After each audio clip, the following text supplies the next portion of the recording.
Hello my dear friends, welcome to middle class family vlogs. ಎಲ್ಲರೂ ಹೇಗಿದ್ದೀರಾ ಅಂತ comment ಮಾಡಿ ತಿಳಿಸಿ. ಇವತ್ತಿನ ವ್ಲಾಗಲ್ಲಿ ಒಂದು ಕಂಪ್ಲೀಟ್ ಮೀಲ್ನ ತೋರಿಸ್ತಾ ಇದ್ದೀನಿ. Sunday vlog. ಬೆಳಿಗ್ಗೆ ಎದ್ದಿದ ತಕ್ಷಣ ಕಸ ಗುಡಿಸಿ ನೆಲ ಒರೆಸಿ ತಿಂಡಿ ತಿಂದಿದ್ದು 10:30 ಆಯಿತು. ಆಯಿತಾ, ಒಂದೇ ಸತಿಗೆ ಊಟ ಮತ್ತು ತಿಂಡಿ ಒಟ್ಟಿಗೆ ಮಾಡಿದ್ದಿತ್ತು. ಸುಮಾರು ಜನ ನಮ್ಮ ಸೈಡಲ್ಲೆಲ್ಲ ಮೈಸೂರು, ಮಂಡ್ಯ ಆ ಸೈಡಲ್ಲೆಲ್ಲ ಹೀಗೆ ಅನಿಸುತ್ತೆ. ಬೆಳಗ್ಗೆನೇ ಒಂದು ಈ ಕಡೆ ಬ್ರಂಚ್ ಥರ, ಬ್ರೇಕ್ಫಾಸ್ಟು ಅಲ್ಲ ಲಂಚು ಅಲ್ಲ, ಆ ರೀತಿ ಮುದ್ದೆ ಬಸ್ಸಾರು, ಅದಕ್ಕೆ ಪಲ್ಯ, ಒಂದು ಕಂಪ್ಲೀಟ್ ಮೀಲು. ಐರನ್ನು ಮತ್ತು ಫೈಬರು, ಕಾರ್ಬೋಹೈಡ್ರೇಟ್ಸು, ಪ್ರೋಟೀನ್ಸು ಎಲ್ಲ ಸಿಕ್ಕೋಗುತ್ತೆ. ಸೂಪರಾಗಿ ಬಸ್ಸಾರು ಬಂದಿತ್ತು. ಎಷ್ಟು ಚೆನ್ನಾಗಾಗಿತ್ತು ಅಂದರೆ, ಇದು ನಮ್ಮನೆಲ್ಲಂದು ಹಿಟ್ಟು ಸಾರು. ವಾರದಲ್ಲಿ ಒಂದು 3 ದಿನ ಮಾಡಿದ್ರು ಎಲ್ಲರೂ ಇಷ್ಟಪಟ್ಟು ತಿಂತಾರೆ. ಚಿಕ್ಕವ್ರಿಗೂ ಅಷ್ಟೇ ಇಷ್ಟ ಮತ್ತು ಹಸ್ಬೆಂಡ್ಗೂ ಅಷ್ಟೇ ಇಷ್ಟ. ಅದಕ್ಕೆ ಇದನ್ನೇ ಮಾಡಿದ್ದೆ ಬೆಳಗ್ಗೆನೆ. ಸೊ ರೆಸಿಪಿ ನೋಡ್ತಾ ನೀವು ಅದನ್ನು ಕೆಲಸ ಸ್ಟಾರ್ಟ್ ಮಾಡ್ಕೊಳ್ಳಿ. ಯಾಕೆಂದರೆ ಹೀಗೆ ರೆಸಿಪಿ ನಾರ್ಮಲ್ ಎಷ್ಟೊಂದು ಬಸ್ಸಾರು ರೆಸಿಪಿ ನಾನು ಎಕ್ಸ್ಪ್ಲೇನ್ ಮಾಡಿದ್ದೀನಿ. ಮುಂದೆ ಮಧ್ಯದಲ್ಲಿ ಹೇಳ್ತೀನಿ ಹೇಗೆ ರೆಸಿಪಿ ಮಾಡಿದೆ ಅಂತ. ಏನೋ ಒಂದು ಸ್ವಲ್ಪ ಟೆಕ್ನಿಕ್ನ ಯೂಸ್ ಮಾಡಿಕೊಂಡ್ರೆ ನಮ್ಮದು ಅಥೆಂಟಿಕ್ ಸ್ಟೈಲ್, ಕರ್ನಾಟಕ ಸ್ಟೈಲಲ್ಲಿ ಬಸ್ಸಾರು ಮಾಡ್ಬೋದು. ಸಕ್ಕತ್ತಾಗಿರುತ್ತೆ. ಸ್ವಲ್ಪ ಫೈನ್ ಟಿಪ್ಸ್ ಹೇಳ್ತೀನಿ, ನಾನು ಮಧ್ಯದಲ್ಲಿ ಹೇಳ್ತಾ ಹೋಗ್ತೀನಿ. ಸೊ ಇವತ್ತಿನ ಬ್ಲಾಗಲ್ಲಿ ನಾನು ಏನು ಎಕ್ಸ್ಪ್ಲೇನ್ ಮಾಡೋಕ್ಕೆ ಹೋಗ್ತಾ ಇದ್ದೀನಿ ಅಂದರೆ, ಏನು ಗೊತ್ತಾ, ಮನೆ ದೊಡ್ಡದಾಯಿತು.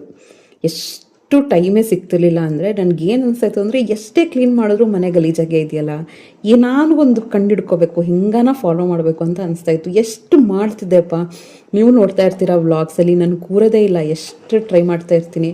ಒಂದು 5 ನಿಮಿಷದಲ್ಲಿ ಏನಾದರೂ ಒಂದು ಮಾಡೋಣ ಅಂತ ಅನ್ಕೋತಾನೇ ಇದ್ದೆ. ಆದರೂ ಕೂಡ ಏನೋ ಒಂದು ಗಲೀಜಿರ್ತಿತ್ತು, ಏನೋ ಒಂದು ಆರ್ಗನೈಸೇಷನ್ ಆಗ್ತಿರ್ಲಿಲ್ಲ. ಸೊ ಆ ಥರ ಅನಿಸ್ತಿತ್ತು, ಎಷ್ಟೇ ಟ್ರೈ ಮಾಡಿದ್ರು ಕೂಡ ಮನೆ ಮೆಸ್ಸಿಯಾಗಿ ಇರ್ತಿತ್ತಲ್ಲ, ಏನೂ ಕ್ಲೀನ್ ಆಗ್ತಿಲ್ವಲ್ಲ, ಏನೋ ಮತ್ತೆ ಕ್ಲೀನ್ ಮಾಡು ಮತ್ತೆ ಗಲೀಜಾಗ್ತಿತ್ತು, ಮತ್ತೆ ಕ್ಲೀನ್ ಮಾಡು ಮತ್ತೆ ಗಲೀಜಾಗ್ತಿತ್ತು. ಈ ಥರ ನಿಮಗೂ ಅನಿಸ್ತಾ ಇರುತ್ತೆ. ಮಕ್ಕಳಿದ್ರೆ ಏನೂ ಮಾಡೋಕ್ಕಾಗಲ್ಲ, ಅದು ಮೇನ್ ರೀಸನ್ ಮಕ್ಕಳೇ ಆಗಿರ್ತಾರೆ ಗಲೀಜು ಮಾಡೋಕ್ಕೆ. ಬಟ್ ಇವರಿಬ್ರು ಓಕೆ, ಚಿಕ್ಕವಳು ಸ್ವಲ್ಪ ಮಾಡ್ತಾಳೆ, ಇಲ್ಲ ಅಂತಲ್ಲ. ಬಟ್ ಆದರೂ ಕೂಡ ಏನಾದರೂ ಒಂದು ಟೆಕ್ನಿಕ್ ಕಂಡಿಡ್ಕೋಬೇಕಲ್ಲ ಮನೆಯಲ್ಲಿ. ಸ್ವಲ್ಪ ದಿನ ಮೇಂಟೈನ್ ಮಾಡ್ಕೊಳ್ಳೋಂಗೆ ನೀಟ್ನೆಸ್ಸು ಒಂಥರ ನೆಮ್ಮದಿ ಅಲ್ವಾ.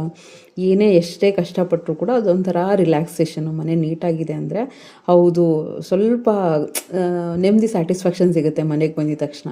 ಯಾವಾಗ ನೋಡು ಕ್ಲೀನ್ ಮಾಡ್ತಾಯಿರು, ಕ್ಲೀನ್ ಮಾಡಿದ ತಕ್ಷಣ ಮತ್ತೆ ಗಲೀಜಾಗ್ತಾಯಿದೆ ಆ ಥರ ಅನಿಸ್ತಾ ಇದ್ದರೆ, ಹೌದು ಆಗ ಅನಿಸ್ತು, ಹೌದು ಏನೋ ಒಂದು ಆ್ಯಕ್ಷನ್ ತೊಗೋಬೇಕು ಅಂತ ಅನಿಸ್ತಾ ಇತ್ತು. ಆಮೇಲೆ ನಾನು ಸರ್ವೆ ಮಾಡೋಕ್ಕೆ ಸ್ಟಾರ್ಟ್ ಮಾಡಿದೆ. ನಾನು ಕೆಲವು ಬುಕ್ಸ್ ಎಲ್ಲ ಓದ್ತಿದ್ದೆ, ಕೆಲವು ಆರ್ಟಿಕಲ್ಸ್ ಎಲ್ಲ ಓದ್ತಿದ್ದೆ. ಕೆಲವುದ್ರಲ್ಲಿ ಏನಿತ್ತು ಅಂದರೆ, ಪ್ರಾಪರ್ ಸಿಸ್ಟಮ್ ನಾವು ನೀಟ್ ಮಾಡ್ತೀವಿ. ಎಲ್ಲ ಲೇಡೀಸು ನೀಟ್ ಮಾಡ್ತಾನೆ ಇರ್ತೀವಿ. ಯಾವ ಲೇಡೀಸೂ ಅಷ್ಟೇ 1 ದಿನ 2 ದಿನ ಕೂತ್ಕೋಬೋದು, 3ನೇ ದಿನ ಅವ್ರಿಗೆ ಬೇಜಾರಾಗುತ್ತೆ, ಎದ್ದು ನೀಟ್ ಮಾಡ್ತಿರ್ತಾರೆ. ಆಗ ಎಷ್ಟೇ ನೀಟ್ ಮಾಡಿದ್ರು ಕೂಡ